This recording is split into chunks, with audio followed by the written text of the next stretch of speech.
إن الحمد لله نحمده ونستعينه ونستغفره ونعوذ بالله من شرور أنفسنا ومن سيئات أعمالنا من يهده الله فلا مضل له ومن يضلله فلا هادي له وأشهد أن لا إله إلا الله وحده لا شريك له وأشهد أن محمدا عبده ورسوله أرسله بالحق بشيرا ونذيرا أما بعد فإن خير الحديث كتاب الله وخير الهدي هدي محمد صلى الله عليه وسلم وشر الأمور محدثاتها وكل محدثة بدعة وكل بدعة ضلالة وكل ضلالة في النار فأعوذ بالله السميع العليم من الشيطان الرجيم يا أيها الذين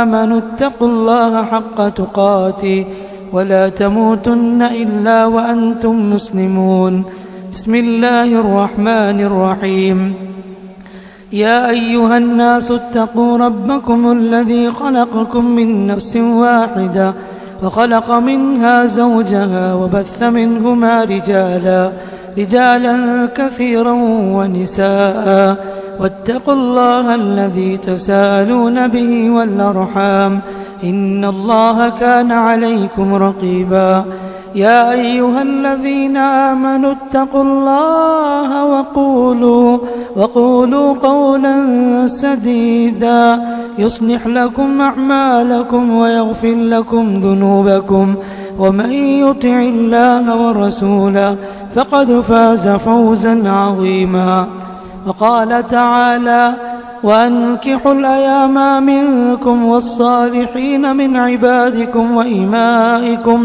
إن يكونوا فقراء يغنيهم الله من فضله وقال تعالى ومن آياته أن خلق لكم من أنفسكم أزواجا لتسكنوا إليها وجعل بينكم مودة ورحمة إن في ذلك لآية لقوم يتفكرون. ہر قسم کی اچھی تعریفیں، حمد و ثنا، بزرگی و کبریائی اللہ رب العالمین کے لیے لائق و زیبا ہے. جو اللہ رب العالمین اس کائنات کو چلا رہا ہے، وہی خالق ہے، وہی مالک ہے، وہی مدبر ہے، اسی کے ہاتھ میں سب کچھ ہے. ہم سب اس کے محتاج ہیں، وہ کسی کا محتاج نہیں ہے. وہی نفع دینے والا ہے، وہی نقصان پہنچانے والا ہے، وہی شفا دینے والا ہے، وہی رزق میں برکت دینے والا ہے، زندگی کے طور طریقے وہی سکھانے والا ہے. درود و سلامتی ہو آپ کے ہمارے پیغمبر اسلام محمد صلی اللہ علیہ وسلم پر، جنہوں نے ہمیں ہر خیر کی طرف رہنمائی فرمائی. معزز اسلامی بھائیوں، پردہ نشین خواتین اسلام، انسانی زندگی میں بہت ساری فطری ضرورتیں ہیں. انسان کو بھوک لگتی ہے تو انسان کھاتا ہے، انسان کو پیاس لگے تو انسان پیتا ہے، انسان تھکتا ہے تو آرام کرتا ہے، انسان کو نیند آئے تو انسان سوتا ہے. اسی طرح فطری تقاضوں میں ایک تقاضا یہ بھی ہے کہ نکاح، انسان کی فطرت میں ایک نکاح بھی ایک ہے کہ ایک عمر کو پہنچنے کے بعد انسان کو نکاح کی ضرورت پڑتی ہے، شادی کی ضرورت پڑتی ہے.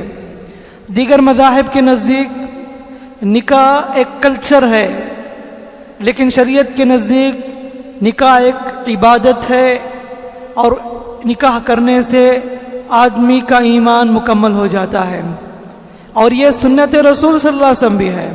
اسی لیے آپ بار بار نکاح کی محفل میں یہ حدیث سنتے ہوں گے، النکاح من سنتی فمن رغب عن سنتی فلیس منی، کہ نبی نے کہا نکاح میری سنت ہے، جو کوئی اس سنت سے اعراض کرے وہ ہم میں سے نہیں ہے، مجھ میں سے نہیں ہے. آدمی نکاح کے بعد ایمان مکمل کر لیتا ہے، بلکہ اسے اجر و ثواب بھی لکھا جاتا ہے. صحابہ نے پوچھا اللہ کے رسول، کیا ہم میں سے کوئی اپنی بیوی سے جنسی خواہش پوری کرے تو کیا اس پر بھی ثواب ملے گا؟ نبی نے کہا ہاں، اس پر بھی ثواب ملے گا. کیسے؟ اگر وہ انسان ناجائز طریقے سے اپنی جنسی خواہش پوری کرے، بے حیائی سے اپنی جنسی خواہش پوری کرے، تو کیا اس پر گناہ نہیں ملے گا؟ ہاں، تب ناجائز طریقے سے وہ اپنی خواہش پوری کرے تو گناہ ملے گا، جائز طریقے سے اگر اپنی خواہش پوری کرے تو اسے نیکی ملے گی، نبی کریم صلی اللہ علیہ وسلم بتایا۔ اور یہاں تک بتایا کہ تم اپنی بیوی کے منہ میں ایک لقمہ بھی رکھتے ہو تو اس پر بھی تمہیں اجر و ثواب لکھا جائے گا، اتنا تک اللہ کے نبی صلی اللہ علیہ وسلم بتایا۔ یہی وجہ ہے کہ شریعت نے خاص تعلیم دی ذمہ دار والدین کو، وَأَنكِحُوا الْأَيَامَ مِنكُمْ وَالصَّالِحِينَ مِنْ عِبَادِكُمْ وَإِمَائِكُمْ، اے گھر کے سرپرستوں، اے ذمہ داروں، اپنے بچوں کا نکاح کرا دو جو بے نکاح ہیں، جو نیک ہیں تم میں سے، ان کا نکاح کرا دو، اپنی لڑکیوں کا، اپنے لڑکوں کا۔ وَأَنكِحُوا الْأَيَامَ، تو نکاح میں تاخیر نہیں ہونا، نکاح میں جلدی کریں۔ جس معاشرے میں نکاح تاخیر کی جائے، جس خاندان میں نکاح تاخیر ہو، اکثر اس خاندان میں بے حیائی جنم لیتے ہیں، عریانیت، فحش جنم لیا کرتی ہیں۔ نکاح میں تاخیر کسی بھی لحاظ سے جائز نہیں ہے شریعت کی نظر میں۔ اگر نکاح کو عام کیا جائے، اس گھرانے میں، اس خاندان میں، اس سوسائٹی میں بے حیائی کی چیزیں، غلط چیزیں سب ختم ہو جائیں گی۔ اسی لیے خاص نصیحت ہے ذمہ دار والدین کو، وَأَنكِحُوا الْأَيَامَ مِنكُمْ وَالصَّالِحِينَ مِنْ عِبَادِكُمْ، اور بتایا کہ اگر تم فقر و فاقہ کے شکار ہو، یہ تاخیر درست نہیں ہے کہ میں ابھی غریب ہوں، میں اب کماؤں گا بعد میں کر لوں گا، یہ مناسب نہیں ہے۔ إِن يَكُونُوا فُقَرَاءَ يُغْنِهِمُ اللَّهُ مِنْ فَضْلِهِ، کہا کہ اگر تم فقر و فاقہ کے شکار ہو، اللہ تعالیٰ تمہیں بے نیاز کر دے گا۔ نکاح کے ذریعے رزق کے دروازے کھل جائیں گے، آنے والی اولاد رزق لے کر آئے گی، مقدر کا رزق لے کر آئے گی۔ بالکل، کتنے ایسے لوگ ہیں شادی کے وقت غربت میں تھے، آپ کے بڑے لوگوں سے پوچھ کر دیکھو کہ شادی کے موقع پر کتنا وہ کماتے تھے، ایک وقت کے کھانے کے لیے ترستے تھے، اتنی عجیب زندگی گزری، لیکن آگے چل کر ان کی اولاد کمائی، دولت کمائی، ماشاءاللہ اپنے والدین کو خوشحالی کے ساتھ رکھی ہے ان کی اولاد۔ اور کتنے ماں باپ ایسے ہیں ماشاءاللہ اپنے بچوں کے اس دولت سے ماشاءاللہ حج بھی کیے۔ یہ سب عجیب برکت ہے، نکاح کے ذریعے اللہ کا وعدہ ہے، إِن يَكُونُوا فُقَرَاءَ يُغْنِهِمُ اللَّهُ مِنْ فَضْلِهِ۔ نکاح میں تاخیر سے انسان کو نقصان یہ ہوتا ہے کہ آدمی جب دیر سے نکاح کرے تو مرتا ہے تو سکرات میں دیکھتا ہے اپنے چھوٹے بچوں کو، موت کے وقت اسے بہت تکلیف ہوتی ہے۔ کس کی تکلیف؟ میرے بعد میرے بچوں کا کیا ہوگا؟ ابھی چھوٹے چھوٹے یتیم بن کر جئیں گے وہ میرے جانے کے بعد، معصوم بچے، ان کا کوئی سہارا نہ ہوگا، ان کو کوئی دیکھ بھال کرنے والا نہ ہوگا۔ جب تک میں ہی تھا میں حق ادا کرتا تھا، لیکن جب میں یہاں سے جا رہا ہوں تو میرے جانے کے بعد ان کی زندگی کیسے گزرے گی؟ یہ بڑی فکر لے کر جاتا ہے آدمی۔ اسی لیے اگر شادی جلدی کر لیں گے، نکاح جلدی کریں گے تو اپنے بچوں کی زندگی آپ دیکھیں گے، جوانی کو دیکھیں گے، بچوں کی جوانی کو، ان کو خود آپ شادی کرا کے دیں گے، سیٹل کرا کے آپ سکون و اطمینان کے ساتھ اس دنیا سے رخصت ہوں گے۔ ورنہ تو کتنے گھرانے ایسے، اللہ حفاظت کرے۔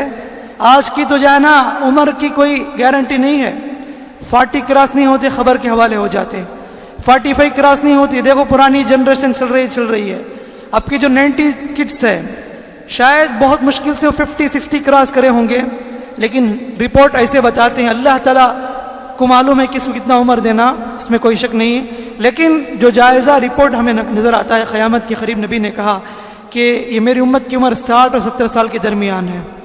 تو سوچو کہ اگر ہم 40 سال کی عمر میں، 30-5 سال کی عمر میں شادی کریں گے، 50 سال میں بیمار ہو کر بیڈ میں پڑ جائیں، ابھی بچے 10 سال کے 12 سال کے ہمارے اطراف کھڑ کے روتے ہوں گے، تو کیا گزرتی ہوگی اس پر، مرنے والے پر۔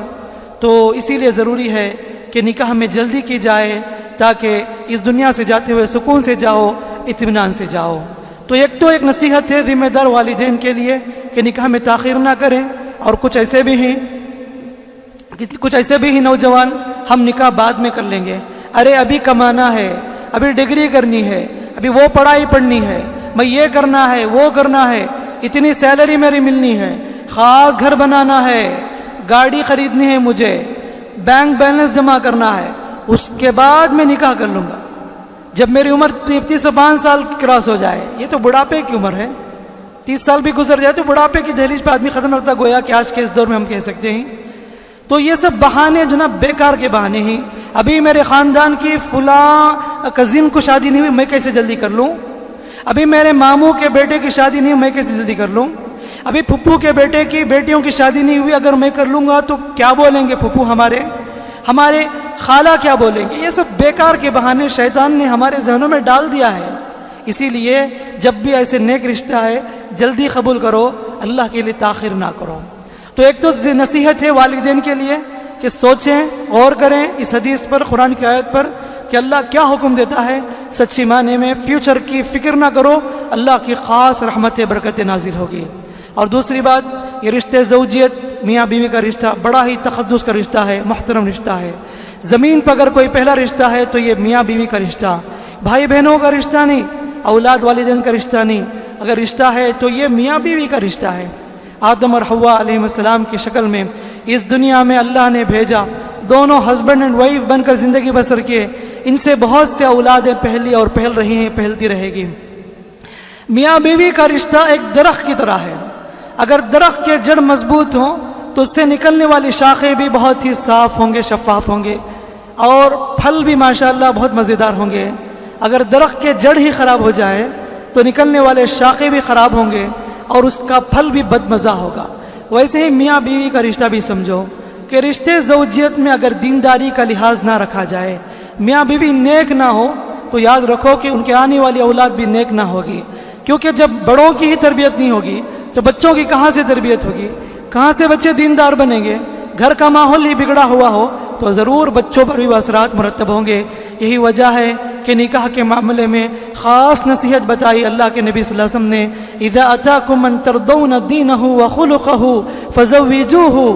جب تمہارے پاس کوئی ایسا رشتہ آئے جس کی دینداری اخلاق تمہیں پسند آ جائے تو فوراً جلدی کرو، نکاح کرا دو. وَإِلَّا تَفْعَلُهُ تَكُنْ فِتْنَةٌ فِي الْأَرْضِ وَفَسَادٌ كَبِيرٌ. وَإِلَّا تَفْعَلُوهُ تَكُنْ فِتْنَةٌ فِي الْأَرْضِ وَفَسَادٌ كَبِيرٌ. ورنہ تو تم فساد کے شکار ہو جاؤ گے، زمین میں ناحق فساد ہوں گے. یعنی شریعت کہتی ہے کہ اپنی بیٹی کی شادی کراتے ہوئے دینداری کا لحاظ رکھو، بیٹے کے شادی کراتے ہوئے دینداری کا لحاظ رکھو. آپ مال دیکھنا چاہے دیکھو، خاندان دیکھنا چاہے دیکھو، خوبصورتی دیکھنا چاہے دیکھو، لیکن پر بذات الدین، دینداری کو اہمیت دیا کرو، دینداری کو ترجیح دیا کرو. دینداری کو ٹھکرا کے کبھی اب برکت نہیں دیکھ سکتے زندگی میں. دینداری بہت ضروری ہے. سبحان اللہ، کتنے واقعات ایسے ہیں. ام سلیم رضی اللہ عنہا کا واقعہ میں آپ کو سناتا ہوں. ام سلیم رضی اللہ عنہا، ان کے شوہر مالک کافر تھے.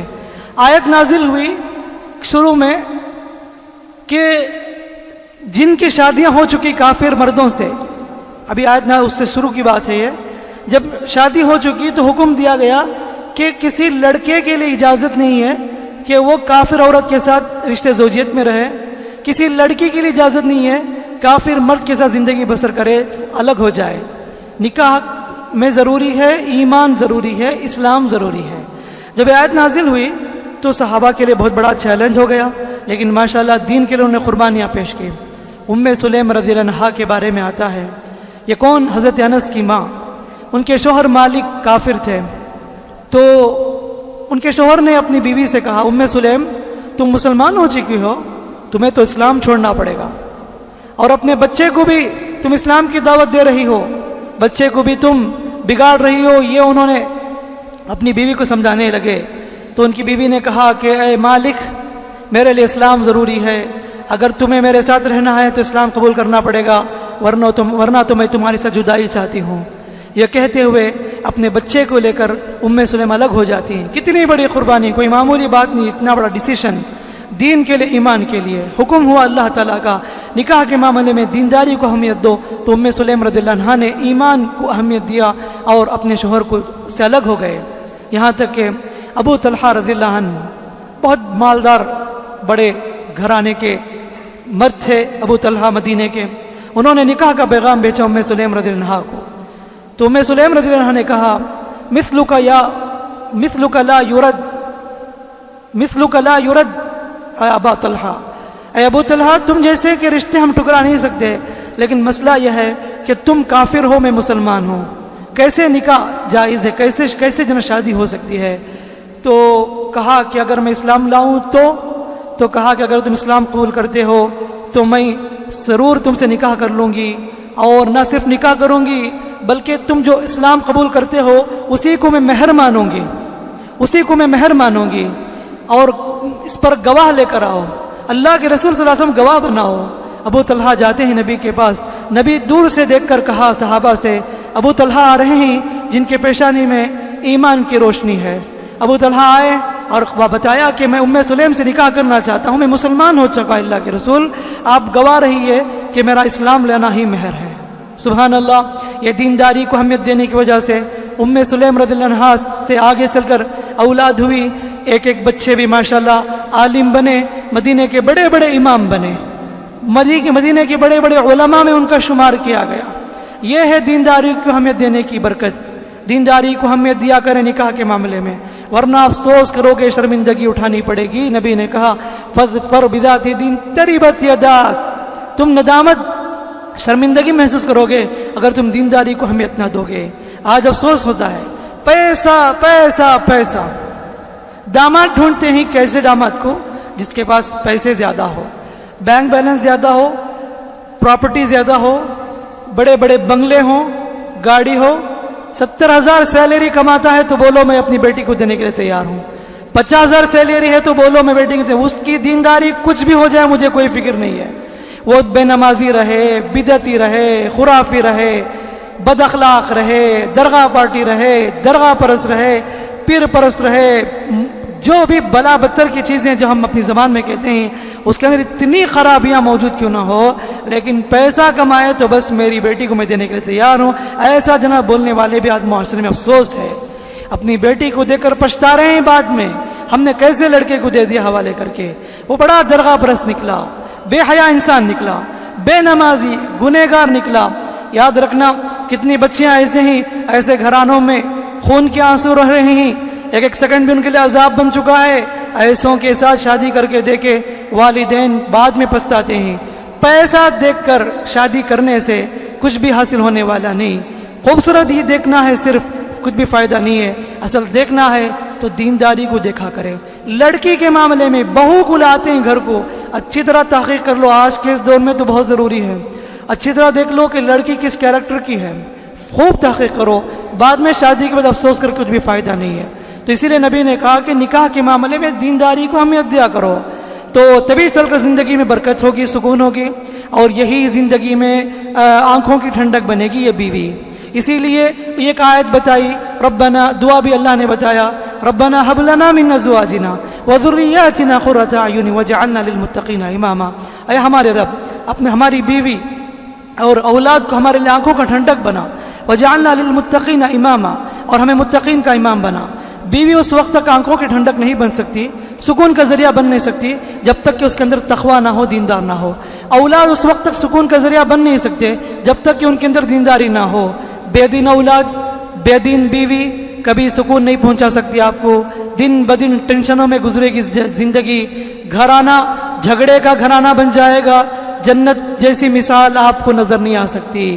یہی وجہ ہے کہ شریعت نے خاص تعلیم دی کہ تم اپنی بیوی کے پاس پہلی رات میں جاتے ہو، اس کی پیشانی وَخَيْرَ مَا جَبَلْتَهَا عَلَيْهِ وَأَعُوذُ بِكَ مِنْ شَرِّهَا وَشَرِّ مَا جَبَلْتَهَا عَلَيْهِ، یعنی اے اللہ اس عورت کے اندر کوئی بھلائی ہے، وہ بھلائی مجھے پہنچا، اگر اس عورت کے اندر کوئی شر ہے، اس عورت کے شر سے مجھے بچا لے۔ پہلی دعا ہی یہ بتائی کہ تمہیں دعا پڑھنی چاہیے، اور اس کے بعد کہا کہ دونوں میاں بیوی نماز پڑھ لے، رشتے زوجیت کا آغاز نماز سے شروع کریں۔ ایسے ہی نہیں بتا دیا گیا اب مرضی جیسے چاہے نکاح کے بعد زندگی بسر کرو، نہیں، بنیاد ہی دین کے اوپر ہونی چاہیے، اللہ کی رضامندی کی بنیاد پر ہسبینڈ اینڈ وائف زندگی بسر کریں، رشتے زوجیت کی بنیاد اسی پر ہونی چاہیے۔ آج افسوس ہوتا ہے یہ رشتے زوجیت، میاں بیوی کا رشتہ اپنا تقدس کھو چکا ہے، اپنا احترام کھو چکا ہے۔ آج بچے باغی بن چکے ہیں، آج اولاد باغی بن چکی ہے اولاد کی۔ لڑکا کہتا ہے کہ میں محبت کیا ہوں فلاں لڑکی سے، میں اسی سے نکاح کر لوں گا، تم ناراض ہو یا خوش ہو مجھے اس کی کوئی پرواہ نہیں۔ والدین کو ناراض کر کے، ماں کا دل دکھا کے، باپ کا دل دکھا کے خود سے رشتہ قائم کر لیتا ہے آج کے نوجوان. کتنی لڑکیاں ایسی ہیں جو اپنے ماں باپ کو دھمکیاں دیتی ہیں, اگر فلاں لڑکے سے میری نکاح نہیں ہوئی تو یاد رکھو کہ میں سوسائڈ کر لوں گی, میں جان دے دوں گی. یہ سب دھمکیاں دیتے ہیں ماں باپ کو ناراض کر کے, خاندان کو بدنام کر کے. وہ عزتیں جو صدیوں میں ماں باپ نے کمائے تھے, منٹوں میں اولاد اس عزت کو مٹی میں ملا دیتی ہے. ماں باپ کا چہرہ جھکا دیتی ہے اولاد. ماں باپ معاشرے کے سامنے چہرہ دکھانے کے لائق نہیں ہوتے. کیا آپ کا بیٹا ایسی حرکت کر دیا, آپ کی بیٹی ایسی حرکت کر دی, لوگوں کے تانے سننے کو پڑتے ہیں والدین کو بچوں کی حرکت کی وجہ سے. اسی لیے نوجوانوں یاد رکھو, خاندان کی عزت تمہارے ہاتھ میں ہے. تمہاری حرکت کی وجہ سے خاندان کی بدنامی ہے, والدین کی بے عزتی ہے. کیا آپ چاہو گے کہ آپ کی وجہ سے والدین بے عزتی کا سامنا کریں سوسائٹی میں؟ ہرگز بھی نہیں ہے. وہ ماں باپ جنہوں نے آپ کو پالا بڑا کیا, آپ کی زندگی سنواری, آپ کو چلنے کا طریقہ سکھایا, جینے کا سلیقہ سکھایا, ان ماں باپ کے ساتھ آپ اس طرح کی حرکت نہ کرو. بڑی ارمانیں ہوتی ہیں والدین کی, میرے بچے کی شادی فلاں گھر میں ہونی ہے, فلاں خاندان میں ہونی ہے, میری بیٹی کی شادی فلاں جگہ میں ہونی ہے. لیکن آج والدین کی ارمانوں کو پر پانی پھیر دیتے ہیں آج کی اولاد. تو یہ ایک افسوس ہے ہمارے معاشرے میں. عشق میں پڑھ کر والدین کی عزت کو مٹی میں ملا دیتے ہیں. عشق ایک ایسی چیز ہے جو انسان کو برباد کر دیتی ہے. اے عشق تو نے اکثر, جیسا کہ شاعر نے کہا الطاف حسین حالی غالباً, اے عشق تو نے اکثر قوموں کو ڈھا کے چھوڑا, اے عشق تو نے اکثر قوموں کو کھا کے چھوڑا, جس گھر سے سر اٹھایا اس کو بٹھا کے چھوڑا. جس گھر میں بھی ایسی حرکت ہوئی, خاندان بدنام, معاشرہ بدنام, گھرانہ بدنام, والدین بدنام. اسی لیے کوئی ایسی حرکت نہ کرے. اور کتنے ایسے بچے ہیں, اللہ حفاظت کرے, جو گھر سے بھاگ کر شادی کر لیتے ہیں. سٹیوں میں کتنے واقعات, مسلمانوں کے, میں اوروں کی بات نہیں کر رہا ہوں, اپنے محلے کی, اپنے معاشرے کی, سوسائٹی کی بات کر رہا ہوں. بھاگ کر شادی کر لیتے ہیں, سمجھتے ہیں کہ ہم نے بہت بڑا کمال کر دیا. شریعت کہتی ہے تم نے جو رجسٹر میرج کیا ہے, بھاگ کر جو شادی کی ہے, وہ نکاح نہیں بلکہ زنا ہے. نبی نے کہا ایما امرات نکحت بغیر اذنها من ولیها فنکاحها باطل باطل باطل. جو کوئی عورت اپنے ماں باپ کو ناراض کر کے خود سے نکاح کر لے, وہ نکاح باطل ہے باطل ہے باطل ہے. 3 مرتبہ کہا. ایک روایت میں کہا فہی زانیہ زانیہ زانیہ, عورت زانیہ عورت ہے, وہ نکاح نہیں ہے, شمار نہیں ہے. رجسٹر میں نکاح ہے لیکن شریعت کی نظر میں نکاح نہیں ہے بلکہ زنا ہے. اسی لیے پہلے سوچ لو, قدم اٹھانے سے پہلے. شریعت کے اگر پابند ہیں آپ مسلمان ہیں تو ایسی حرکت نہ کرو. اور افسوس تو اس پر مجھے اور بھی ہوتا ہے ہم لوگوں کو کہ ہماری مسلم لڑکیاں, کالج میں پڑھنے والی کتنی لڑکیاں ایسے ہیں, اور کمپنی میں کام کرنے والی کتنی عورتیں ایسی ہیں جو غیر مسلموں کے ساتھ بھاگ کر کے شادی کر لیتی ہیں, نکاح کر لیتے ہیں. اور یہ کتنی عجیب بات ہے, ایمان کا سودا کر لیتے ہیں, دین کو بیچ دیتے ہیں شادی کی خاطر. اپنے غیر مسلم کو شوہر کو پانے کے لیے ایمان بیچ دیتی ہیں. اور کتنے ایسے لڑکے ہیں جو کالج پڑھتے رہے, کسی لڑکی سے عشق ہوئی اور وہ لڑکی کافر تھی, اسی سے نکاح کرنے پر اڑے رہے, اسی سے شادی بھی کر لیتے ہیں. تو آج افسوس یہ ہے کہ بتانا یہ ہے کہ ہم لوگ نکاح کے معاملے میں بہت کمزور ہیں. کمزور اس معنی میں کہ رشتہ ڈھونڈتے ہوئے دینداری کو اہمیت نہیں دیتے, ہمیشہ اپنی نفسانی خواہشات کو مٹانے کی, نفسانی بھوک کو جنا مٹانے کی ہم کوشش کرتے ہیں. اور اس سے بھی بڑھ کر یہ بڑی عجیب داستان یہ ہے کہ محاورہ اردو میں مشہور تھا لیکن اب وہ فٹ نہیں ہوتا. کیا محاورہ؟ شادی خانہ آبادی, شادی کرو گھر آباد کرو. پہلے محاورہ تھا, بدل دینا چاہیے. شادی خانہ آبادی, شادی سے گھر آباد. لیکن اب کیا ہے معلوم, شادی خانہ بربادی. شادی کرو گھر بگاڑو. کیوں؟ وجہ کیا؟ ایسے جناب بے دین رشتے کو ہم نے قائم کر لیا. شادی ہوتی نہیں, 2 دن ہوتے, 3 دن ختم ہوتے ہیں, لڑائی شروع, میاں بیوی کے جھگڑے شروع. وہ بد زبان ہے, بد چلن ہے, وہ بے حیا عورت ہے, وہ بے حیا مرد ہے, ظالم. کتنے واقعات, کتنے اختلاف, کتنے کیسز آگے چل کر وہ کبھی طلاق میں ختم ہوتے ہیں وہ کیس, کبھی خلا میں وہ چیز ختم ہوتے ہیں. اور شادی میں اور زیادہ نقصان کیا یہ جہیز اور ڈیمانڈ کی چیزیں نہیں. اللہ حفاظت کرے. شادی کو سادی بناؤ. کتنی بے شرمی بے حیائی کے ساتھ لوگ مانگ مانگ کر کھاتے ہیں, لوگوں کا خون چوستے ہیں. جہیز کے رسم سے لوگ کتنا لوٹتے ہیں لڑکی گھر والوں سے. جہیز مانتے ہیں. یہ مصیبت شادی سے نہیں شروع ہوتی، جہاں سے منگنی کرتے ہیں وہاں سے شروع ہوتی ہے. نسبت کے نام سے بڑے بڑے رسم کیے جاتے ہیں. اب تو بہت فیشن بن چکا ہے. شادی محل بک کیے جاتے ہیں، 1000 لوگوں کو 500 لوگوں کو جمع کر کے بڑے گرینڈ کے ساتھ نسبت کیے جاتے ہیں. اب غریب دیکھتا ہے تو اس کا دل بھی جنا ایک دل میں ایک جذبہ پیدا ہوتا ہے، میں بھی اپنی بچی کی نسبت ایسے ہی کیا کروں. نسبت کے نام سے کتنے رسم و رواج ہم نے انجام دے دیے. کیا یہ سب ذمہ دار ہم نہیں ہو سکتے؟ کہ اللہ کے پاس پکڑے نہیں جائیں گے؟ نسبت کے نام سے کتنے لاکھوں روپے لٹاتے ہیں اور لڑکے گھر والے ڈیمانڈ کر کے لیتے ہیں کہ نسبت کی مناسبت سے 10 جوڑے دیا کرو، اتنے تحفے تحائف دیا کرو. اور اس کے بعد شادی کی ڈیٹ فکس کی جاتی ہے، اس کے لیے ایک پارٹی رکھی جاتی ہے، اور اس کے بعد جہیز کے نام سے یہ بیرو دو، وہ پلنگ دو، یہ واشنگ مشین دو، یہ فریج دو. یہ لمبی لسٹ موجود ہے. اتنا ہی نہیں ہے، عورتوں کی ایک جماعت بھکاری بن کر جاتی ہے لڑکی گھر والوں کے پاس. ہمارے گھر آنے والی بہو کو آپ کتنے زیور ڈالو گے؟ عجیب، ان کی بیٹی ہے، اپنی مرضی سے جتنا چاہے وہ زیور ان کو تحفے میں دے سکتے ہیں. آپ کو 1 روپے بھی پوچھنے کا حق نہیں ہے.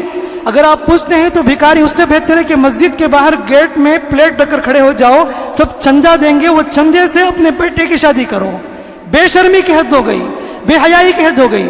بند کمرے میں بھکاری کی طرح مانگتے ہیں عورتیں، ڈیمانڈ کرتے ہیں اتنے زیور ڈالو، اتنے گرام زیور ڈالو، تبھی ہم شادی کو مانیں گے، تبھی ہم رشتے کو مانیں گے. لڑکا بھی مرد ہو کر نامرد کی حیثیت رکھتا ہے. مرد رہ کر بھی وہ نامرد ہے جو بھیک مانگتا ہے لڑکی گھر والوں سے. وہ نامرد ہے، بے حیا ہے، بے شرم ہے، جو مانگ کر کھاتے. یاد رکھنا، جو چیز ڈیمانڈ کر کے، ظلم کر کے، ستا کر کے لی جانے والی چیزیں سب حرام کے ہیں. ابھی بھی وقت ہے. اس محفل میں اگر کسی نے مانگ کر ظلم سے لیا ہو تو اسے واپس کر دو، ورنہ اللہ کے پاس پکڑے جائیں گے.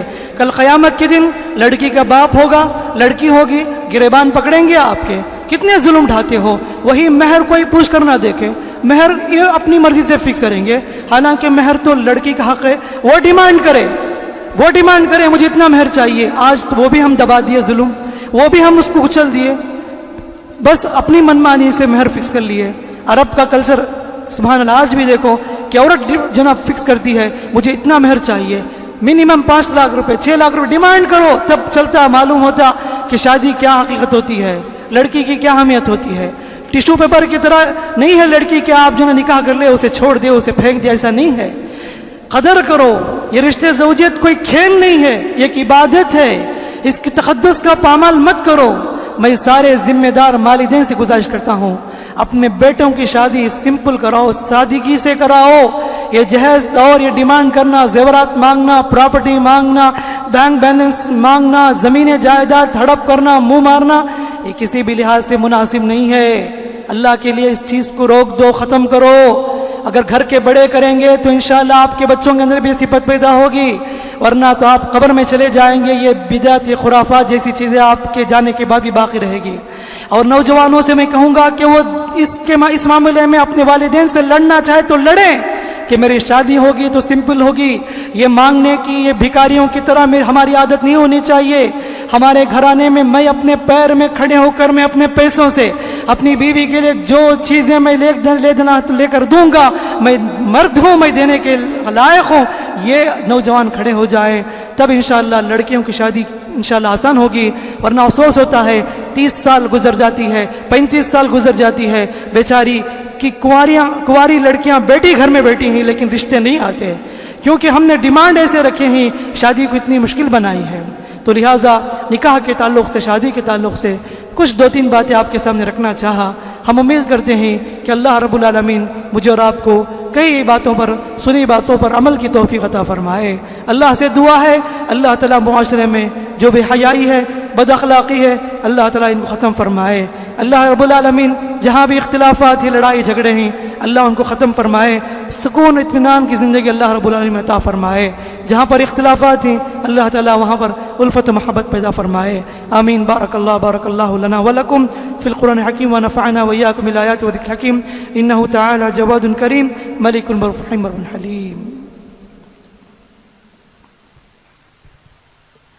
الحمد للہ الحمد لله نحمده ونستعينه ونستغفره ونعوذ بالله من شرور أنفسنا ومن سيئات أعمالنا من يهده الله فلا مضل له ومن يضلله فلا هادي له وأشهد أن لا إله إلا الله وحده لا شريك له وأشهد أن محمدا عبده ورسوله أما بعد فأعوذ بالله السميع العليم من الشيطان الرجيم إن الله وملائكته يصلون على النبي يا أيها الذين آمنوا صلوا عليه وسلموا تسليما اللهم صل على محمد وعلى آل محمد كما صليت على إبراهيم وعلى آل إبراهيم إنك حميد مجيد اللهم بارك على محمد وعلى آل محمد كما باركت على إبراهيم وعلى آل إبراهيم إنك حميد مجيد ربنا آتنا في الدنيا حسنة وفي الآخرة حسنة وقنا عذاب النار ربنا ظلمنا أنفسنا وإن لم تغفر لنا وترحمنا لنكونن من الخاسرين لا إله إلا أنت سبحانك إنا كنا من الظالمين لا حول ولا قوة إلا بالله ربنا آتنا من لدنك رحمة وهيئ لنا من أمرنا رشدا اللهم ألف بين قلوبنا